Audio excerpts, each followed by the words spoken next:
News కి స్వాగతం. ముందుగా హెడ్లైన్స్.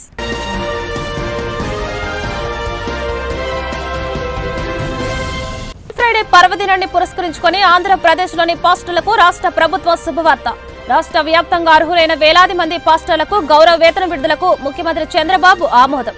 ఈ మేరకు సంబంధిత శాఖ అధికారులు ఉత్తర్వులు జారీ చేసిన చంద్రబాబు.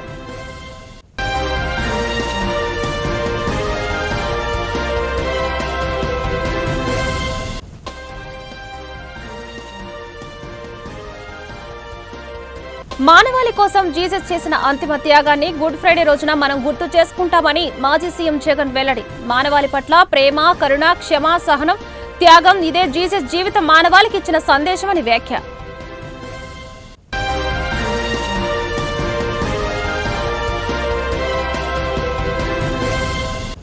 నేషనల్ హెరాల్డ్ కేసులో సోనియా, రాహుల్ల పేర్లు చేర్చడం బీజేపీ విద్వేషమని దుష్ప్రచారం చేయడంపై పార్టీ రాష్ట్ర అధ్యక్షురాలు ఎంపీ దగ్గుబాటి పురంధేశ్వరి ఆగ్రహం. సోనియా, రాహుల్ ఇదే కేసులో బెయిల్పై ఉన్నారన్న పురంధేశ్వరి.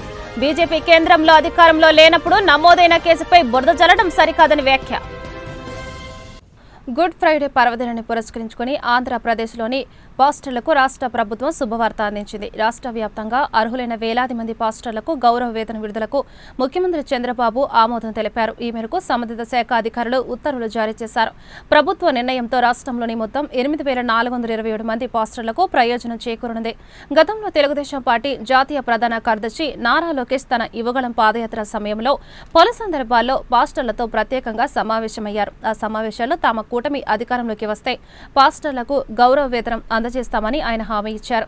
ఇటీవల ఎన్నికల్లో విజయం సాధించి అధికారంలోకి వచ్చిన కూటమి ప్రభుత్వం ఇచ్చిన మాట ప్రకారం ఈ హామీని అమలు చేస్తూ తాజాగా ఉత్తర్వులు జారీ చేసిందని ప్రభుత్వ వర్గాలు పేర్కొన్నాయి. గుడ్ ఫ్రైడే సందర్భంగా ఈ నిర్ణయం వెలువడడం ప్రాధాన్యత సంతరించుకుంది.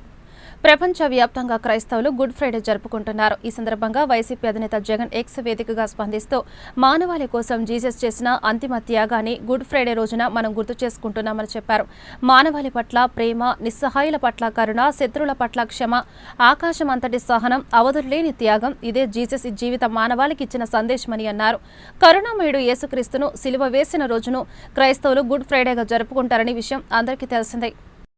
నేషనల్ హెరాల్డ్ కేసులో సోనియా, రాహుల్ల పేర్లు చేర్చడం బీజేపీ విద్వేషం అని దుష్ప్రచారం చేయడంపై పార్టీ రాష్ట్ర అధ్యక్షురాలు ఎంపీ దగ్గుబాటి పురంధేశ్వరి మండిపడ్డారు. సోనియా, రాహుల్ ఇదే కేసులో బెయిల్పై ఉన్నారని, బీజేపీ కేంద్రంలో అధికారంలో లేనప్పుడు నమోదైన కేసుపై బురద చల్లడం సరికాదన్నారు. ఒక ప్రచారం తీసుకొస్తున్నారు. కానీ మీరందరూ కూడా చాలా దగ్గరగా పరిశీలించినట్లయితే సుప్రీంకోర్టు చెప్పింది ఏమిటంటే, మేము ఈ చట్టంలో తలదూర్చలేము, ఈ చట్టాన్ని మేము రద్దు చేయడం లేదు, స్టాటస్ కో మాత్రమే ఇచ్చారు. స్టాటస్ కో ఇస్తూ ఏమని చెప్పారు, ఏదైతే వక్ఫ్ భూములు, వక్ఫ్ ఆస్తులు ఇప్పటి వరకు కూడా గుర్తించబడ్డాయో లేకపోతే నోటిఫై చేయబడ్డాయో, ఇవి వక్ఫ్ ఆస్తులు అని ఏవైతే నోటిఫై చేయబడ్డాయో దానిలో మార్పులు చేర్పులు చేయొద్దన్నారు. అసలు చట్టం చేయక ముందే కేంద్ర ప్రభుత్వం ఎన్డీఏ కూటమి అదే కదా అంది. ఇప్పటి వరకు భూములు ఏవైతే ఉన్నాయో, ఆస్తులు ఏవైతే ఉన్నాయో దాంట్లో మేము తలదూర్చమనే కదా చెప్పింది. సో ఇవాళ కొత్తగా చెప్పింది ఏమిటి? సో అదే ఇవాళ కోర్టు మళ్ళీ చెప్పింది, మీరు ఆ ఆస్తుల విషయంలో మార్పులు చేర్పులు చేయొద్దు అని చెప్పారు. అదే విధంగా ఏమన్నారు, బోర్డు కావచ్చు, కౌన్సిల్ కావచ్చు, వక్ఫ్ కౌన్సిల్ కావచ్చు, వక్ఫ్ బోర్డు కావచ్చు, దానిలో మీరు మార్పులు చేర్పులు చేయొద్దన్నారు. అసలు చట్టం చూసినట్లయితే చట్టం ఏమని చెప్తుంది, వక్ఫ్ బిల్లు కనుక మీరు చాలా జాగ్రత్తగా పరిశీలించినట్లయితే బిల్లు ఏమని చెప్తుంది, వక్ఫ్ బోర్డు కావచ్చు, కౌన్సిల్ కావచ్చు, ఒకవేళ వారికి 5 సంవత్సరాల కాల పరిమితి ఉందనుకోండి, చట్టం చేసుకున్నప్పుడు 3 సంవత్సరాలు అయిపోయింది, ఇంకో 2 సంవత్సరాలు మిగిలిన్నాయి. మేము ఆ 2 సంవత్సరాలు మేము తలదూర్చు, ఆ 2 సంవత్సరాలు కూడా అయిపోయిన తర్వాత తిరిగి మళ్ళీ కొత్త కౌన్సిల్ కావచ్చు, కొత్త బోర్డు కావచ్చు, మీరు నియామకం చేస్తున్నప్పుడు బిల్లులో ఉన్నటువంటి నిబంధనలు మీరు ఫాలో కావాలి అని చెప్పి, ఫాలో అవుతాము అని చెప్పి బిల్లే చెప్తుంది. చట్టంలోనే ఉంది, మేము చేసినటువంటి చట్టంలోనే ఉంది. కనుక ఆ ఎక్కడా కూడా ఇప్పుడున్నటువంటి కాలపరిమితి ఇంకా ఉన్నటువంటి కౌన్సిల్ కావచ్చు, బోర్డుల్లో కావచ్చు, మేము తలదూర్చే ప్రసక్తి లేదు అని చాలా ఖచ్చితంగా కోర్టులో కేంద్ర ప్రభుత్వం ఇచ్చినటువంటి సమాధానం కూడా. ఈ రెండు అంశాల మీద కొంచెం ఇబ్బంది లేవనెత్తారు. అదేవిధంగా ఏమిటంటే ప్రాక్టీసింగ్ ముస్లిం ఎవరు అనేటువంటి అంశం మీద కొంచెం క్లారిటీ ఇవ్వమన్నారు. అది త్వరలో ఇవ్వడం జరుగుతుంది. అయితే ఈ మధ్యలో పెద్ద ప్రచారం ఏమిటంటే మదర్సాలు కూల్చేస్తారు, మస్జిద్దులు కూల్చేస్తారు, ఆస్తులు తీసేసుకుంటారు. ఎక్కడా కూడా ఇది జరగదండి. ఇది జరిగే విషయం కాదు. మొన్న నేను ప్రెస్లో చెప్పినట్లుగా వక్ఫ్ వేరు, వక్ఫ్ బోర్డు వేరు. వక్ఫ్ అనేది మతపరమైనటువంటి ధార్మిక ఏదైతే ప్రాక్టీస్లు ఉంటాయో వాటికి సంబంధించింది వక్ఫ్. వక్ఫ్ బోర్డ్ అన్నది ఆస్తుల యొక్క మేనేజ్మెంట్. ఏ కారణం చేత నేను నా భూమిని నేను అల్లా మీద గౌరవంతో నేను ఇచ్చాను వక్ఫ్కి, అది వక్ఫ్ అవుతుంది. నేను ఇచ్చినటువంటి ఆస్తిని సవ్యంగా ఏ కారణం కోసమైతే నేను ఇచ్చాను ఆ కారణం కోసం వినియోగపడుతున్నదా లేదా అని చూసేటువంటి బాధ్యత వక్ఫ్ బోర్డుది. ఈ రెండు మనం చాలా చాలా చక్కగా అర్థం చేసుకోవాల్సినటువంటి అవసరం ఉంది. వక్ఫ్ వేరు, వక్ఫ్ బోర్డు వేరు. వక్ఫ్లో ఎప్పుడు కూడా మనం తలదూర్చటం లేదు, మతపరమైనటువంటి అంశాల్లోకి వెళ్ళడం లేదు.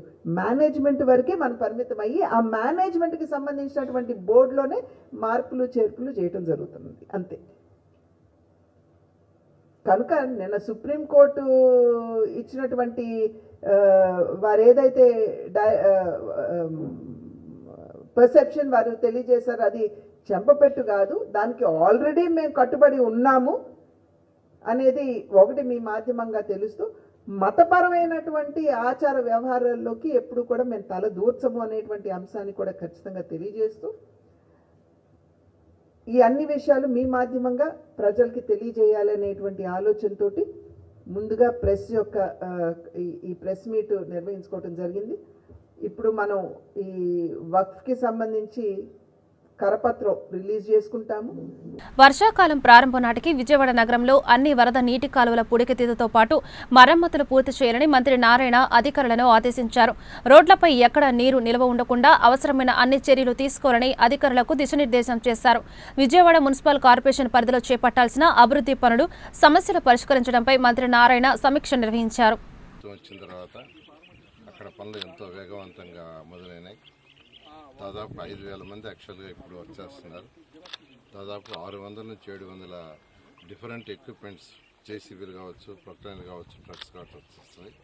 ఈ నెలాఖరకు ఆల్మోస్ట్ ఆల్ వర్క్స్ 100%, దాదాపు ఐ థింక్ 15,000 మంది పైగా అక్కడ యాక్చువల్గా అమరావతి క్యాపిటల్ సిటీలో డిఫరెంట్ వర్కర్స్ వర్క్ చేస్తుంటారు. ఆ విధంగా అమరావతి క్యాపిటల్ సిటీ 3 సంవత్సరాల్లో పూర్తయ్యే విధంగా చేయడం జరిగింది. అయితే మైలవరం యొక్క శాసనసభ్యులు యాక్చువల్గా ఈ యొక్క చిన్నలంక, పెద్దలంక ఏదైతే కొంత వచ్చి గుంటూరులో ఉంది, కొంత గుంటూరు జిల్లాలో, కొంత కృష్ణా జిల్లాలో ఉంది. దాని మీద మైలవరం శాసనసభ్యులు, కొండవమ్మ శాసనసభ్యులు, అదేవిధంగా ఎంపీ చిన్ని వీళ్ళందరూ యాక్చువల్గా దీన్ని స్టడీ చేసి నాకు చెప్పడం జరిగింది. నాకు మరియు ఈ స్పోర్ట్స్ అథారిటీ సంబంధించిన మినిస్టర్ గారికి కానీ, అదేవిధంగా ఎడ్యుకేషన్ మినిస్టర్ కానీ వీళ్ళందరూ కూడా చెప్పారు. వాళ్ళందరూ డిస్కస్ చేశారు, నాతో కూడా డిస్కస్ చేయడం జరిగింది. దాని మీద ఈరోజు ఫిజికల్గా ఇక్కడికి వచ్చాను. ఎందుకంటే ఒక స్పోర్ట్స్ సిటీ, మంచి స్పోర్ట్స్ సిటీ, ఇంటర్నేషనల్ లెవెల్. ముఖ్యమంత్రి గారు ఒకటే అంటారు, మీరు కట్టే స్పోర్ట్స్ సిటీ ఎలా ఉండాలంటే ఇక్కడికి ఒలింపిక్స్ వచ్చేటట్టు చేయాలి. ఒలింపిక్స్ రావాలంటే అలాంటి స్టాండర్డ్ కావాలి, అలాంటి స్టాండర్డ్లో కట్టాలి. దానికి ఒక మంచి ల్యాండ్ చూడమని యాక్చువల్గా చెప్పడం జరిగింది. దాని మీద శాసనసభ్యులు వీళ్ళందరూ, ఎంపీ గారు, బొండమ్మ గారు ఐడెంటిఫై చేశారు. దాని మీద యాక్చువల్గా కలెక్టర్ గారు, నేను, మిగతా అధికారులు వచ్చి చూసాము. అయితే దీన్ని ఇరిగేషన్ డిపార్ట్మెంట్ వాళ్ళతోనూ, తర్వాత దీనికి సంబంధించిన సిఆర్డీ డిపార్ట్మెంట్ వాళ్ళతోనూ ఒక కంబైన్డ్ కమిటీ వేసి దీని మీద స్టడీ చేయమని కలెక్టర్ గారికి ఆదేశించాను. ఒక 30 డేస్లో, 30 రోజుల్లో దీని మీద ఒక హై లెవెల్ కమిటీ వేసి స్టడీ చేసిన తర్వాత, ఎందుకంటే ఇది యాక్చువల్గా ఆల్మోస్ట్ ఒక ఐలాండ్, ఈ 2 లంకలు ఐలాండ్ లాగా ఉన్నాయి. అయితే ఎంతో కాలం నుంచి ఇక్కడ రైతులు ఎవరికైతే పట్టాలు ఇచ్చారు అసైన్మెంట్స్కి, వాళ్ళ భూములు చేసుకుంటూ ఉంటారు యాక్చువల్గాను. అయితే వాళ్ళు కూడా ఎక్కువగా ఆహ్వానించారు. మా భూములు కూడా తీసుకోండి సార్, ఇక్కడ ఏదైనా మంచి యాక్టివిటీ చేయండి, మా భూములకు కూడా మంచి రేట్ వస్తుంది, మా పిల్లల భవిష్యత్తు కూడా బాగుంటుందని ఇక్కడ ఉన్న రైతులు కూడా యాక్చువల్గా ఆహ్వానించడం జరిగింది. దాని మీద ఈరోజు యాక్చువల్గా నేను, కలెక్టర్ గారు, శాసనసభ్యులు రావడం జరిగింది. ఖచ్చితంగా ఒక నెల లోపల దీన్ని స్టడీ చేసి ఇది ఎంతవరకు ఉపయోగపడుతుంది అనే దాన్ని స్టడీ చేసి దాని మీద ముందుకు పోవడం జరుగుతుంది. ఆ స్టడీ చేసిన తర్వాత ముఖ్యమంత్రి గారికి వివరిస్తాము. వారు ఇచ్చే డైరెక్షన్ ప్రకారం ముందుకు పోయి ఏం చేయాలని చేయడం జరుగుతుంది. Thank you. విజయవాడకు చెందిన ఓ ట్రావెల్స్ బస్ హైదరాబాద్ వెళ్లే క్రమంలో ప్రయాణికులను ఎక్కించుకునేందుకు వారధి వైపు నుంచి జాతీయ రహదారి మీదుగా భవానీపురం వెళ్తుంది.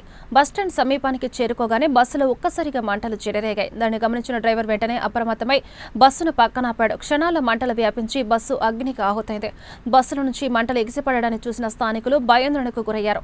సమాచారం అందుకున్న అగ్నిమాపక సిబ్బంది, పోలీసులు హుటాహుటిన ఘటనా స్థలానికి చేరుకుని మంటలను అదుపు చేశారు. బస్సులో ప్రయాణికులెవరూ లేకపోవడంతో పెద్ద ప్రమాదం తప్పిందని అంతా ఊపిరి పీల్చుకున్నారు. జాతీయ రహదారిపై ట్రాఫిక్ స్తంభించడంతో ట్రాఫిక్ పోలీసులు వెంటనే స్పందించి ట్రాఫిక్ ను క్లియర్ చేశారు. షార్ట్ సర్క్యూట్ వల్లే అగ్ని ప్రమాదం జరిగి ఉండవచ్చని ఫైర్ సిబ్బంది, పోలీసులు భావిస్తున్నారు. అమరావతి జర్నలిస్ట్ క్రికెట్ లీగ్ టోర్నమెంట్లో కేబుల్ మీడియా జట్టు విజయం సాధించింది. ఇబ్రహీంపట్నం మూలపాడులోని చుక్కపల్లి పిచ్చియా గ్రౌండ్లో తొలి match secretariat media, cable media మధ్య జరిగింది. కేబుల్ మీడియా జట్టు టాస్ గెలిచి బౌలింగ్ ఎంచుకుంది. ఈశ్వర్ తొలి ఓవర్లోనే 3 వికెట్లు పడగొట్టి సెక్రటరియట్ జట్టు ఆస్మా ధైర్యాన్ని దెబ్బతీశారు. అనంతరం మోహన్ అత్యద్భుతమైన బౌలింగ్తో 4వ ఓవర్లలో కేవలం 11 పరుగులు ఇచ్చి 1 వికెట్ తీసుకున్నాడు. కృష్ణ 4వ ఓవర్లేసి 2 వికెట్లు తీయగా సురేంద్ర 2 ఓవర్లు వేసి 2 వికెట్లు తీశాడు. 18.1 ఓవర్లలో సెక్రటరియట్ జట్టును కట్టడి చేసి 97 పరుగులకే ఆల్అౌట్ చేశారు. అనంతరం బ్యాటింగ్ ను దిగిన కేబుల్ మీడియా జట్టు బ్యాట్స్మెన్ హరిబాబు, ప్రేమ్ అద్భుతమైన షాట్లు కొడుతూ ఆడుతూ స్కోర్ బోర్డును పరుగులు పెట్టించారు. హరిబాబు 32 బంతుల్లో 33 పరుగులు చేయగా ప్రేమ్ 9 బంతుల్లో 13 పరుగులు చేశాడు. ఈశ్వర్ 20 బంతుల్లో 26 పరుగులు చేశాడు. 2 వికెట్లు కోల్పోయి 11.1 ఓవర్లలో 98 పరుగులు చేసి ఘన విజయం సాధించింది.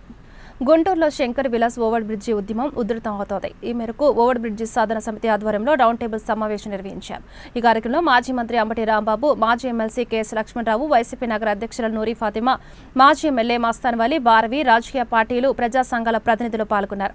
ఈ సందర్భంగా అంబటి రాంబాబు మాట్లాడుతూ 98 కోట్లతో చేపట్టే ఓవర్ బ్రిడ్జి విస్తరణ వల్ల ప్రయోజనాల కంటే నష్టమే ఎక్కువ జరుగుతుందని చెప్పారు. గతంలో ఎంతో మంది ప్రయత్నం చేసినప్పటికీ కేంద్ర మంత్రి పెమ్మసాని చంద్రశేఖర్ కార్యరూపం దాల్చే విధంగా కృషి చేశారని అభినందించారు. శంకర్ విలాస్ ఓవర్ బ్రిడ్జి కోసం జేఏసీ చేస్తున్న ఉద్యమానికి వైఎస్ఆర్సీపీ పూర్తి మద్దతు ఇస్తుందని హామీ ఇచ్చారు. అదేవిధంగా లక్ష్మణరావు, మస్తాన్ వలి మాట్లాడుతూ ఆర్యూబీ నిర్మించకుండా ఆర్ఓబీ నిర్మిస్తే భవిష్యత్తులో నష్టం జరిగిందని చెప్పారు. సేతుబంధు పథకంలో ఓవర్ బ్రిడ్జి విస్తరణ చేయాలని అనుకోవడంలోనే సమస్య ఆరంభమైందని అన్నారు. కేంద్ర ప్రభుత్వం నుండి అదనంగా నిధులు సమీకరించి ఓవర్ బ్రిడ్జ్ నిర్మాణం చేయాలని డిమాండ్ చేశారు. గతంలో మాజీ ఎంపీ గల్లా జేదో ప్రతిపాదన చేసిన విధంగా 160 కోట్లతో ఓవర్ బ్రిడ్జ్ నిర్మాణం చేయాలని సూచించారు. మరి పార్లమెంట్ సభ్యులు చాలా చొరవ తీసుకొని ఒకటే కాదు అనేకమైనటువంటి సేతుబంధు కింద అనేకమైన ఫ్లైఓవర్లు మన గుంటూరు పట్టణానికి తీసుకొచ్చారు. వారిని కూడా నేను సవినయంగా ఈ సభ ద్వారా వారికి మనవి చేసేది ఏంటంటే, మీరు తీసుకొచ్చారు, దీన్ని ఏదో విధంగా నిర్మించాలి అనేది కాకుండా ఒక పరిపక్వత చెందినటువంటి ఫ్లైఓవర్గా దీన్ని నిర్మిస్తే మీకు మంచి పేరు వస్తుంది తప్ప, మీరు అలా కాకుండా ఈ చిన్నగా నిర్మించి ఈ వైపు ఆ వైపు అంతా డెడ్ అయిపోతే మీకు మంచి పేరు రాదు కదా, చెడ్డ పేరు వచ్చేటటువంటి అవకాశం ఉందనేది కూడా మీరు కన్విన్స్ కావాల్సినటువంటి అవసరం ఉంది. ఏదో మొండిదరగా పట్టుదరగా మేము తీసుకొచ్చాము, ఈ 98 కోట్లలోనే పూర్తి చేయాలి అని దయచేసి అనుకోవద్దని వారిని నేను మనస్ఫూర్తిగా విజ్ఞప్తి చేస్తున్నాను. రెండో అంశం ఏంటంటే, వాస్తవంగా ఏం చేయాలన్నా అభివృద్ధి కార్యక్రమాలు ఫండ్స్ కొరత ఉన్నమాట వాస్తవం. రాష్ట్ర ప్రభుత్వం దగ్గర ఉంది, కేంద్ర ప్రభుత్వం దగ్గర కూడా ఉన్నది, అందరికీ తెలిసిందే. అయితే సేతుబంధు కింద నేను విన్నది ఏంటంటే 100 crores లోనే ఇవ్వడానికి వీల్లేదు. సో వాళ్ళు 100 crores ఇస్తున్నారు కాబట్టి 100 crores లోనే మనం ముగించేద్దాం అని అనుకోవడం తప్పు. ఈ 100 crores నుంచి 160 crores ఎలా చేయాలి, ఒకవేళ సేతుబంధులో రాకపోతే ఇతర ఏం వస్తాయి, దీనికి యాడ్ ఎలా చేయాలి. పైగా ఇప్పుడు మనం చూస్తున్నాం అమరావతి ప్రాంతం ఇది. సరే, ఈ ప్రభుత్వం అమరావతి మీద ఒక ప్రత్యేక శ్రద్ధ పెట్టింది. దాంట్లో మాకు చాలా డిఫరెన్సెస్ ఉన్నాయి. ఆ డిఫరెన్సెస్ ఇక్కడ అనవసరం. ఎందుకంటే వాళ్ళు ఒక అమరావతి అని ఒక మహాపట్నాన్ని నిర్మించాలనుకుంటున్నారు. సరే, అది వేరే విషయం. మేము దానికి వ్యతిరేకం. మహాపట్నాన్ని నిర్మించడం కాదు, ఒక పట్టణాన్ని సెలెక్ట్ చేసుకుని దాన్ని మీరు రాజధానికి డిక్లేర్ చేయమనేది మా వాదన అనుకోండి. That is different matter. దాన్ని ఇక్కడ అసందర్భం కూడా. అయితే ఇవాళ చాలా పెద్ద ఎత్తున ఇప్పటికే లోన్స్ తీసుకొని 26,000 కోట్ల రూపాయలు వెచ్చించడానికి సిద్ధపడుతున్నటువంటి ఈ దశలో 26,000 కోట్లలో ఒక 100 కోట్లు పెద్ద లెక్క కాదు.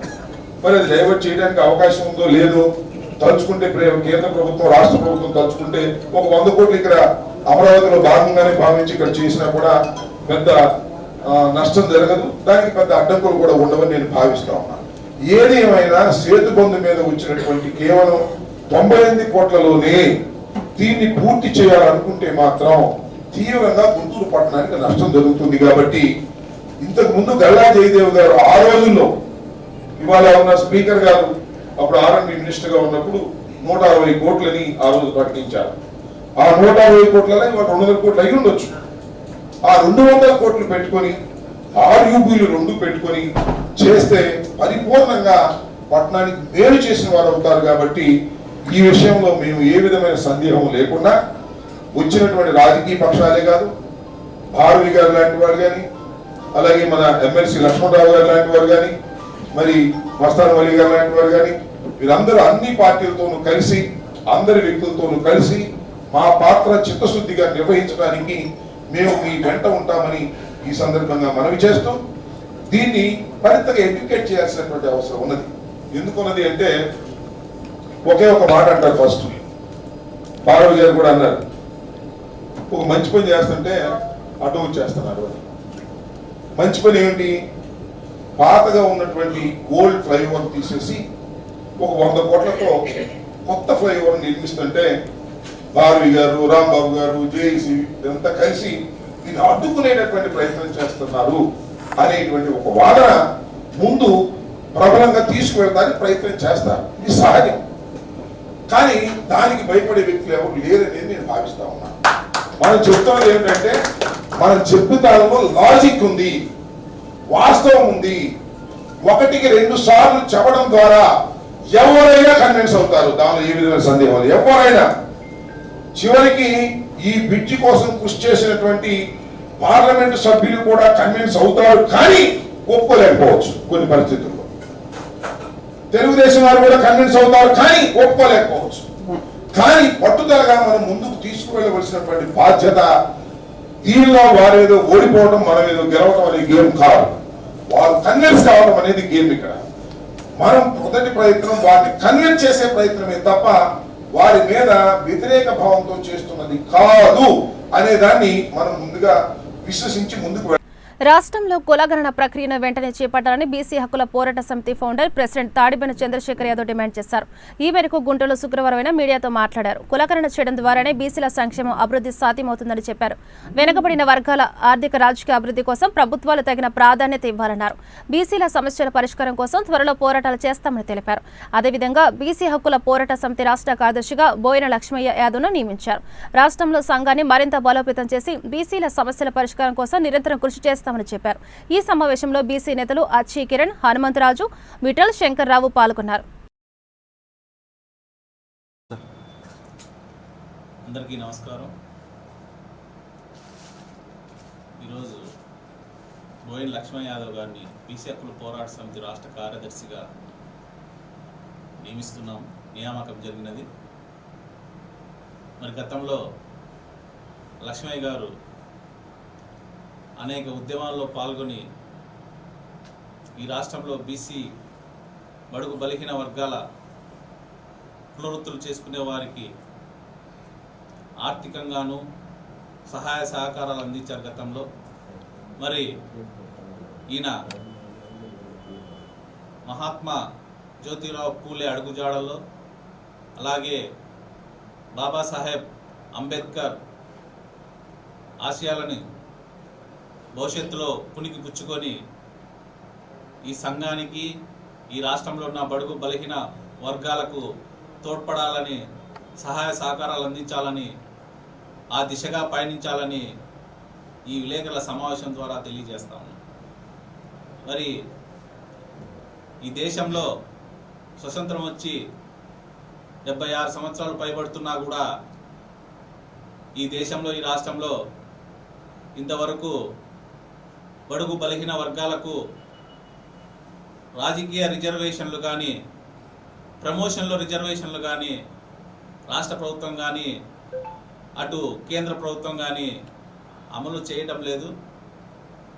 మా డిమాండ్ ఒకటే, బీసీ హక్కుల పోరాట సమితి ద్వారా ఈ రాష్ట్ర ప్రభుత్వం కానీ కేంద్ర ప్రభుత్వాలు కానీ బీసీలకు క్రిమినల్ చర్యలుగా రోస్టర్ విధానంలో ప్రభుత్వ ఉద్యోగస్తులకు పదవి ఉన్నతులు రోస్టర్ పద్ధతిగా ప్రవేశపెట్టాలని డిమాండ్ చేస్తూ ఉన్నాం.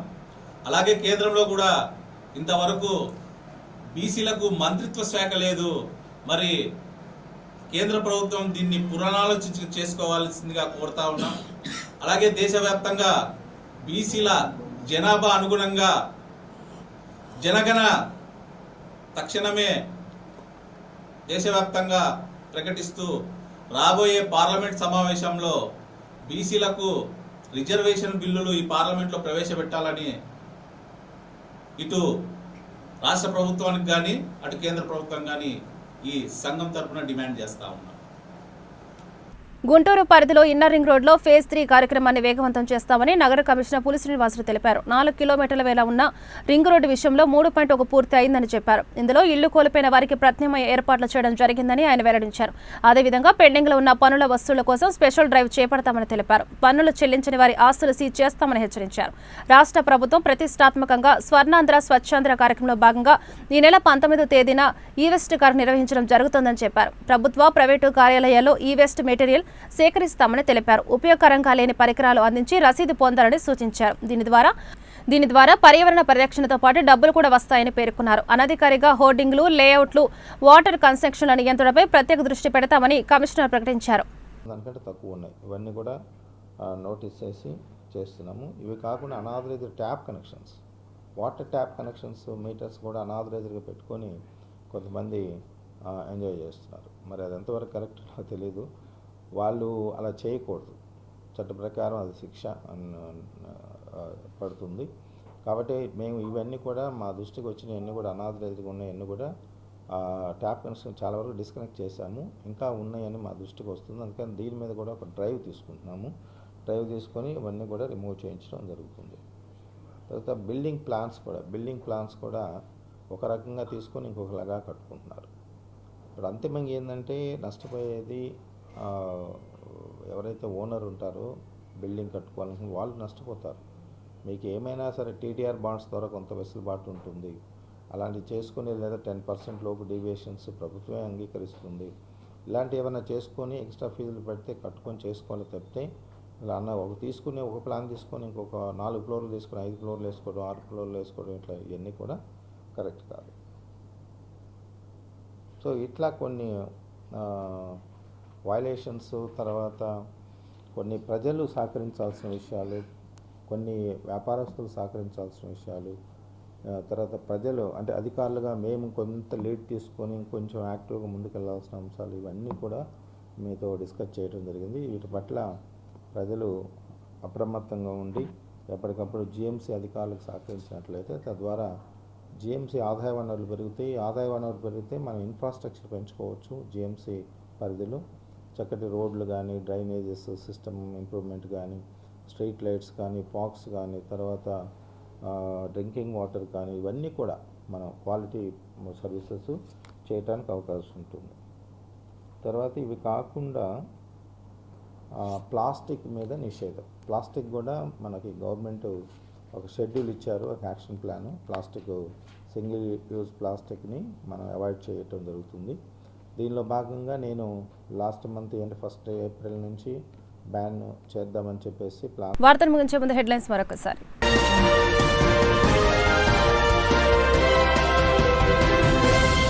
ఫ్రైడే పర్వదినాన్ని పురస్కరించుకొని ఆంధ్రప్రదేశ్లోని పాస్టర్లకు రాష్ట్ర ప్రభుత్వం శుభవార్త.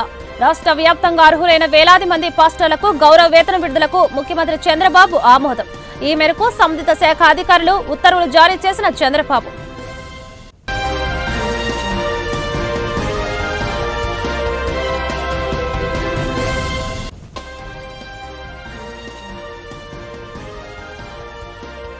మానవాళి కోసం జీసస్ చేసిన అంతిమ త్యాగాన్ని గుడ్ ఫ్రైడే రోజున మనం గుర్తు చేసుకుంటామని మాజీ సీఎం జగన్ వెల్లడి. మానవాళి పట్ల ప్రేమ, కరుణ, క్షమ, సహనం, త్యాగం ఇదే జీసస్ జీవితం మానవాళికి ఇచ్చిన సందేశమని వ్యాఖ్య.